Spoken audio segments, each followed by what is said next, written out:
Hai, sejauh ini bajak laut topi jerami udah melalui berbagai macam petualangan. Jangan lupa mereka itu hidup dan tinggal di satu kapal yang sama. Dulu ada Going Merry dan sekarang Thousand Sunny. Ya namanya hidup bersama itu pasti ada interaksi yang terjadi satu sama lainnya dong. Masa iya tinggal dan hidup satu kapal tapi diem-dieman aja? Enggak kan? Nah, interaksi sesama kru ini menghasilkan hubungan yang erat satu dengan yang lainnya. Dan masing-masing juga punya hubungan yang khusus. Pernahkah kalian berpikir sosok kuat dan tangguh seperti Roronoa Zoro memiliki hubungan yang kuat dengan dokter lucunan imut Tony Chopper? Sebelum lanjut lagi, alangkah baiknya kalau subscribe dulu lah ya. Terima kasih. Melihat posisi Zoro dan juga Chopper di bajak laut topi jerami, hubungan yang terjalin antara keduanya sangatlah mungkin terjadi. Chopper pertama kali gabung ke bajak laut topi jerami ketika berumur 15 tahun. Dan dia ini adalah anggota paling muda.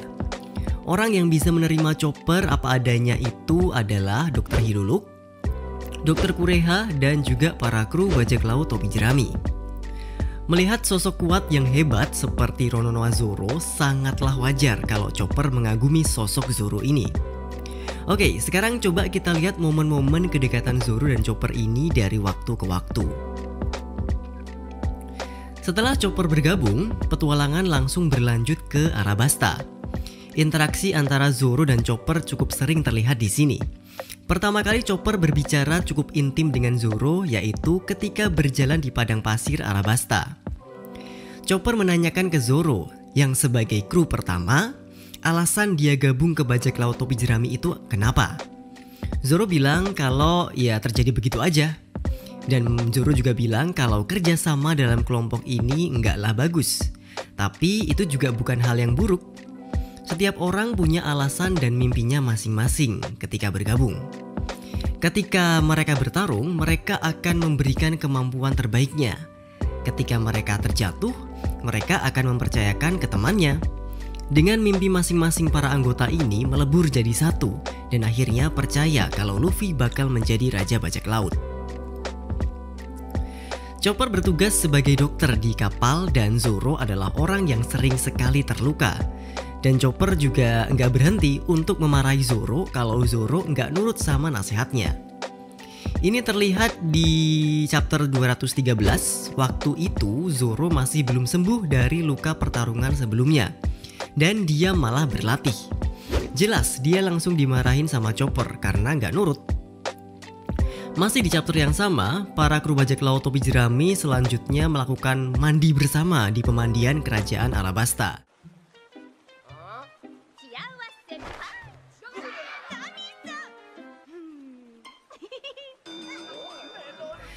Nah, di sana terlihat Zoro yang menggosok punggungnya Chopper.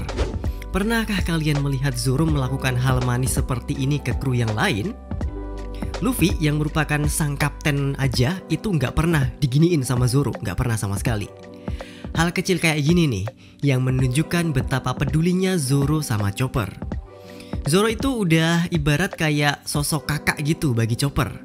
Nah, hal ini juga diperkuat di SBS volume 48. Kalau misalnya kru bajak laut topi jerami itu satu keluarga, maka susunannya akan seperti ini. Yang menjadi ayah itu adalah Franky, terus ibunya Robin, dan anak laki-laki pertama itu ada Zoro, terus anak laki-laki kedua ada Sanji, terus anak perempuannya ada Nami, terus anak laki-laki ketiga ada Usopp, anak laki-laki keempat ada Luffy, dan anak paling kecil ada Chopper. Kalau melihat susunan keluarga ini cukup masuk akal juga kan gimana Chopper memandang Zoro sebagai kakak yang dia kagumi. Dan semakin masuk akal lagi hubungan antara Usopp, Luffy, dan juga Chopper. Tiga anak laki-laki terakhir ini selalu terlihat bermain bersama melakukan hal-hal konyol. Pada awalnya cuman si Usopp sama Luffy aja sih. Tapi akhirnya Chopper ikut terpengaruh mereka berdua dan akhirnya sering nih bertiga bersama-sama melakukan hal-hal konyol.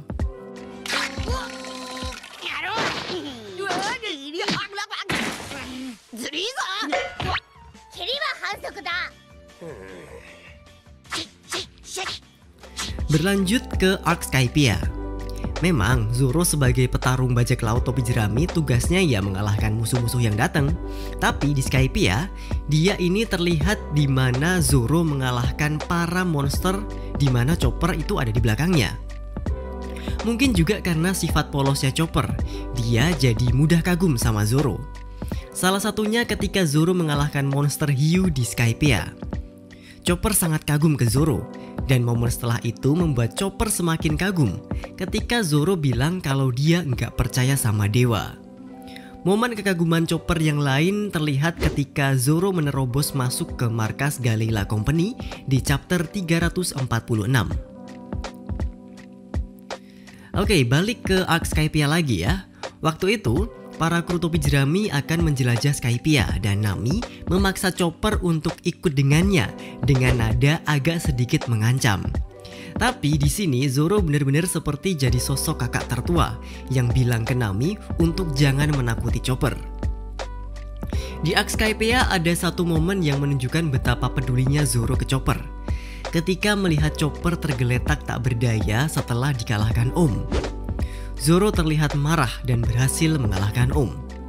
Pertarungan masih belum berakhir. Waktu itu Enel datang dan Zoro siap melawan Enel.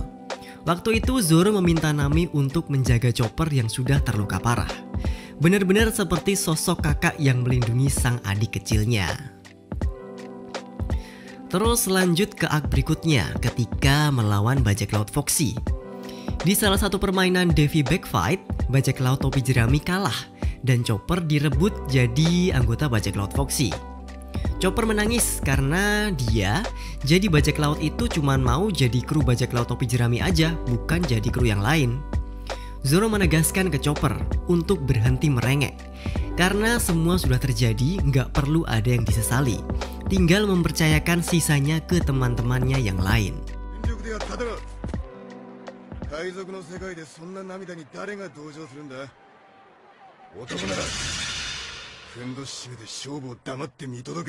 Dan akhirnya terbukti, di permainan berikutnya bajak laut topi jerami bisa menang dan merebut Chopper kembali.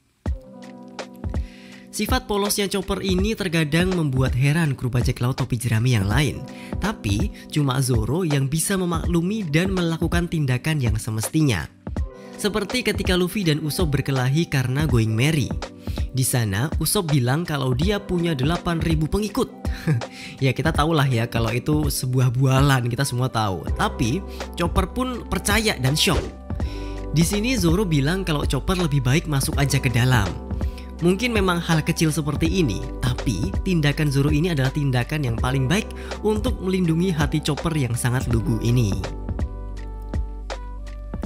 Interaksi antara Zoro dan Chopper ini memang terlihat lebih banyak ketika sebelum time skip. Setelah time skip, momen interaksi mereka terlihat ketika bertarung di Fishman Island. Waktu itu Zoro bilang kalau bentuk perubahan Chopper semakin mirip monster daripada manusia. Chopper pun bilang dia nggak masalah dengan hal itu. Dia nggak apa-apa jadi monster, yang penting bisa membantu Luffy. Zoro pun tersenyum dan terlihat cukup bangga. Mungkin setelah time skip, Zoro ini merasa Chopper udah semakin dewasa dan nggak begitu butuh perlindungannya lagi. Sekarang ini setelah time skip, memang akhirnya kita jarang melihat interaksi langsung antara Zoro dan juga Chopper. Tapi walau bagaimanapun, Chopper selalu terlihat nempel ke Zoro seperti dulu sebelum time skip. Jadi bisa disimpulkan kalau Chopper ini memang masih menganggap Zoro sebagai sosok kakak baginya. Ada satu cover page yang menarik, tepatnya di chapter 920. Ini ada cover page requestan dari penggemar One Piece untuk menggambar Zoro dan Sanji yang tetap aja bertarung walaupun dalam mimpi. Nah, uniknya di sini ketika Sanji bermimpi itu mengalahkan Zoro dan dipeluk Nami. Nah, kalau dalam mimpinya Zoro terlihat dia mengalahkan Sanji dan ada Chopper di sana. Sepertinya mendapatkan pengakuan dari Chopper itu adalah hal yang sudah cukup bagi Zoro. Ya, semoga aja kita bakal melihat interaksi antara Zoro dan Chopper lebih banyak lagi di masa depan. Oke, itu tadi beberapa momen yang memperlihatkan kedekatan antara Zoro dan juga Chopper. Terima kasih yang udah nonton videonya sampai sini. Tolong like, share, komen, dan jangan lupa juga buat subscribe. Sama gue juga punya Instagram Belum Wibu, tolong sekalian di follow ya. Tungguin aja video-video tentang One Piece yang selanjutnya. Sekarang gue pamit dulu, thank you and see ya.